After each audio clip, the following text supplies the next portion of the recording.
Halo teman-teman, selamat datang di sumber artikel. Jangan lupa tekan tombol subscribe dan aktifkan lonceng notifikasinya ya, agar apabila channel ini mengupload episode terbaru, kalian tidak akan ketinggalan. Selamat mendengarkan novel Little Paradise di episode 31. Kalau bayinya tertawa terus setiap difoto, mungkinkah nanti setelah dewasa akan jadi model dan terkenal? Tanya Renata. Setelah gadis itu menyingkirkan perasaan irinya jauh-jauh, mungkin, balas Brian singkat. Hal itu bukan mustahil terjadi, mengingat adik kembar perempuan Arpit dua-duanya adalah model. Apalagi kalau Brian tidak salah ingat, istri Arpit memiliki batik sendiri. Entah mengapa Brian bisa membayangkan akan melihat foto Lars terpampang di toko-toko milik wanita itu. Coba saja 20 tahun lagi kau lihat majalah. Mungkin saja akan ada aktor atau model berambut merah bernama Lars. Berarti memang benar. Gadis itu mengangguk. Pasti menyenangkan terlahir di dalam sebuah keluarga yang memiliki privilege tertentu ya. Apapun yang menjadi mimpinya pasti didukung penuh karena memang memiliki semua sumber daya yang bisa digunakan. Apabila Renata terlahir dalam sebuah keluarga berprivilege, apakah dia sekarang sedang belajar untuk menjadi koki terkenal? Lagi-lagi dia menggeleng dan menjenjak pikirannya itu jauh-jauh dari pikirannya. Bisa hidup dan tinggal sementara di tempat ini saja sudah merupakan berkah baginya. Meskipun tempat ini bagaikan sangkar burung yang besar, dia tidak keberatan selama sangkarnya mewah. Renata pasti lebih memilih tinggal di sangkar burung yang mewah, alih-alih sangkar burung yang berduri yang selalu menyakiti dirinya sekecil apapun dia bergerak. Bagaimana rasanya menggendong bayi? Ada hening sejenak melihat Brian menjawab pendek. Aneh. Bagaimanapun dia memang tidak terbiasa untuk menggendong bayi. Sepupu-sepupunya sendiri kebanyakan sepantaran. Dia nyaris tak pernah berurusan dengan anak kecil maupun bayi, apalagi sampai menggendongnya. Sebenarnya dia saja menolak ketika ditawari untuk memegang sang bayi. Namun entah mengapa sepupunya memaksa, hingga Brian kewalahan dan mengalah. Bayi itu berat ternyata, apalagi yang itu. Tidak pernah diam kalau digendong. Mengerikan, untung tidak terjatuh. Mengingatnya rasanya Brian tidak akan berniat dekat-dekat dengan anak Arpit lagi. Yang benar saja, kalau sampai jatuh bisa-bisa dia tidak akan pernah pulang ke London. Kemudian tidak lagi sempat menikmati masakan gadis itu maupun bermain game-gamenya yang belum selesai, karena sudah pasti dia akan masuk ke liang kubur.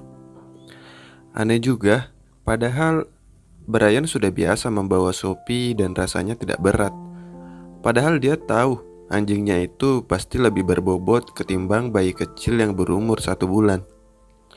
Entah apa jadinya kalau dia menikah dan memiliki anak. Mungkin istrinya tidak akan membiarkannya lama-lama berurusan dengan sang bayi.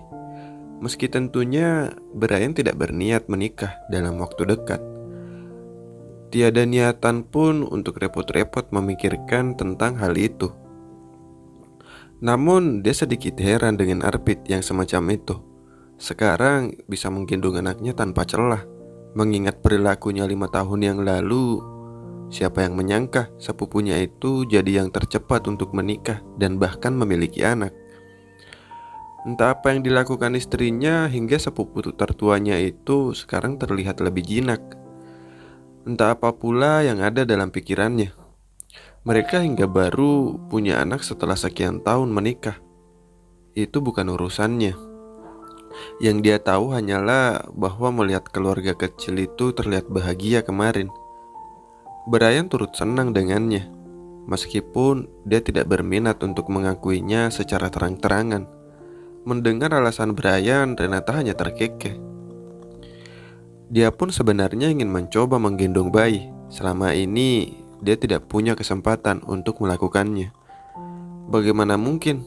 Toh Renata saja tidak tahu saudara-saudaranya tinggal di mana.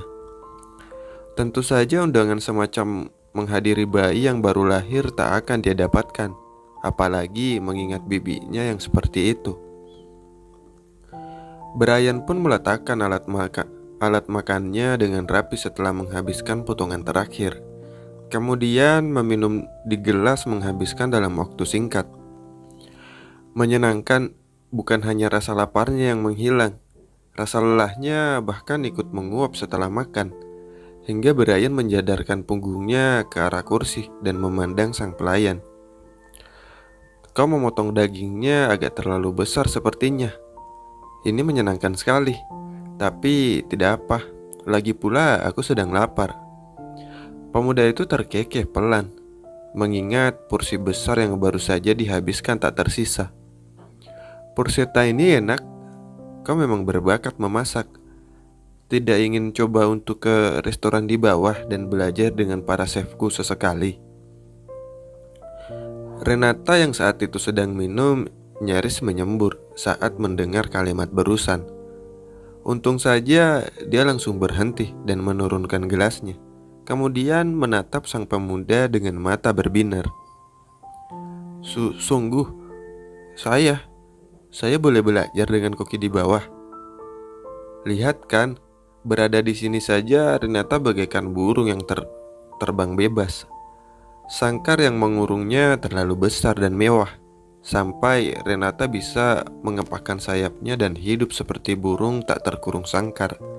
Bahkan jika seumur hidupnya dia terkurung di sini, mungkin Renata tidak akan keberatan. Brian tertawa pelan melihat antusiasme sang gadis. Padahal dia hanya iseng berkata demikian. Belum tentu Renata bersedia karena pekerjaan hariannya sudah sangat banyak. Apalagi menurutnya Renata tidak perlu lagi belajar macam-macam, mengingat masakan yang selalu terasa enak baginya. Bahkan hanya bermodalkan resep ya mungkin ditemukan di internet. Ya tentu saja, mengapa tidak? Apa menurutmu aku akan berkata tidak boleh setelah menawarimu untuk belajar begitu? Tawarannya jelas tidak main-main. Restoran di hotelnya dikelola oleh chef-chef yang berpengalaman dan telah bertahun-tahun bekerja di tempatnya. Harga setiap masakannya pun bukan hanya 10 atau 20 pounds. Entah berapa banyak orang yang ingin belajar maupun bekerja di restoran miliknya. Namun tidak sebanyak itu yang benar-benar bisa diterima. Lagi pula, dia tahu jika dirinya tidak mungkin terus-terusan menahan gadis itu nantinya. Bertahun-tahun lagi, bila memang utangnya sudah lunas, bukan tidak mungkin Renata memilih untuk pergi dan tidak berniat bertemu dengannya lagi, ataupun terus bekerja dengannya meski dia meminta. Mengingat gadis itu sebatang kara dan tidak memiliki siapapun maupun keahlian apapun, setidaknya yang bisa Brian lakukan sebagai permintaan maaf adalah dengan sedikit membantunya. Asalkan semua pekerjaanmu sudah selesai di sini, aku tidak melihat kendala untuk menahanmu belajar sesuatu. Kau bebas melakukannya, apapun yang kau suka. Ingat, meskipun rasanya tidak akan bisa sering-sering, hanya kalau restoran di bawah tidak sedang ramai, bagaimana? Akan kubicarakan dengan kepala chef di bawah lain kali bila kau berminat. Mau. Renata segera menukas tempat setelah tuannya selesai bicara. Jelas dia tidak ingin tuannya berubah pikiran. Renata juga tidak ingin membiarkan kesempatan ini hilang begitu saja. Tidak setiap hari dia mendapat tawaran belajar langsung dengan koki profesional yang masakannya enak-enak. Meski pekerjaannya banyak, Renata akan menyelesaikan semuanya dengan cepat demi melakukan hal yang dia sukai. Biarin, nanti kubicarakan dengan kepala chef kalau begitu. Brian bahkan belum menanyakan kepada para kokinya di bawah, sebab bukan tidak mungkin mereka akan menolak tawaran seorang yang ingin belajar. Meski rasanya kemungkinan itu kecil karena dia sebagai pemilik hotel yang akan bicara sendiri dengan para koki di restorannya. Lagi Renata mengangguk. senang dan berterima kasih dengan penuh semangat. Dadanya berbunga-bunga dan mau tidak mau dia sudah mulai membayangkan akan seperti apa kegiatan belajarnya dengan para koki profesional di bawah. Saat dia akan kembali makan, Renata menyadari kalau makanan di piring tuannya sudah habis. Karena dia masih menyiapkan makanan lainnya, Renata pun berkata, "Omong-omong, saya tadi sempat buat dessert. Tuan ingin coba makan sekarang atau makan malam nanti? Dessert." Pemuda itu sedikit heran. Tumben sekali, selama ini seingatnya Brian tidak pernah tahu jika Renata pernah membuat dessert. Lalu meski dia sudah mengatakan kenyang beberapa saat lalu, mau tak mau Brian jadi penasaran dengan dessert yang dikatakan oleh sang pelayan.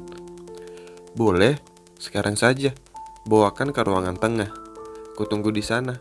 Ayo Sophie." Terima kasih banyak telah